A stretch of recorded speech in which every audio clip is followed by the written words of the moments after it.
আজ আমি তোমাকে কোনো গল্প শোনাবো না। আজ আমি শুধু তোমাকে তোমার ভবিষ্যতের একটা দৃশ্য দেখাবো। একটা দিন যেদিন তুমি পৃথিবীর সবচেয়ে অসহায় মানুষ হয়ে যাবে। সেদিন তোমার চোখের সামনে একজন প্রিয় মানুষ শুয়ে থাকবে, নিঃশব্দ, নিস্তব্ধ, কোনো অভিযোগ নেই, কোনো কথা নেই, কোনো চাওয়া নেই। তুমি বারবার তার মুখের দিকে তাকাবে, তার মনে মনে বলবে, আর একবার, শুধু একবার চোখটা খোলো।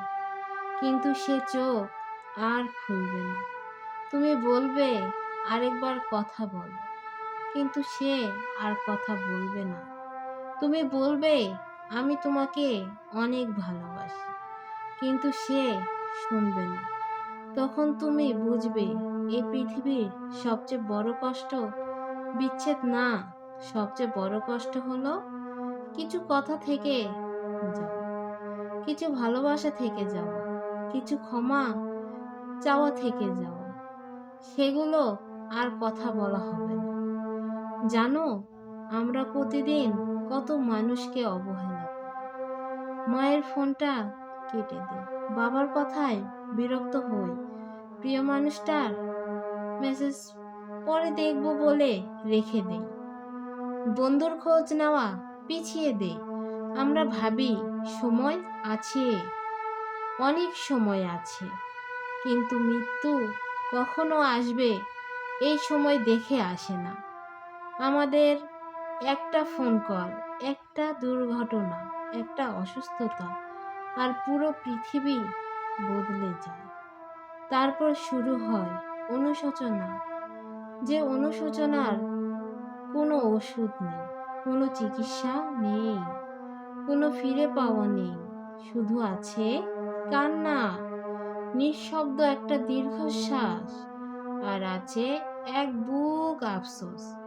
তাই আজ তোমার যার উপর খুব বুক ভরা অভিমান আছে, তাকে ক্ষমা করে দাও।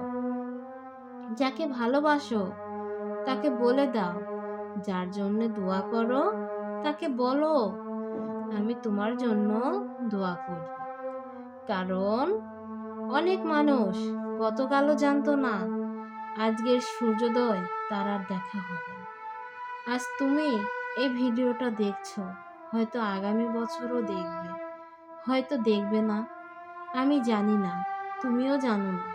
কিন্তু একটা সত্য জানি, আমাদের প্রত্যেকের জীবনে একটা দিন আসবে যেদিন আমাদের ছবি থাকবে, কিন্তু এই আমিটা আর থাকবো না, বা আমরা আর থাকবো না। তুমি কি গ্যারান্টি দিয়ে বলতে পারবে যে আমি আজ আছি কাল থাকবো? কেউ বলতে পারবে না। যাদের হারানো ভয় তোমার সবচেয়ে বেশি, তাদের, কিংবা তোমার কারো কবরের পাশে দাঁড়িয়ে অন্যজন কাঁদবে, এটাই জীবনের সবচেয়ে নীরব সত্য। এটা জীবনের বাস্তব একটা ঘটনা।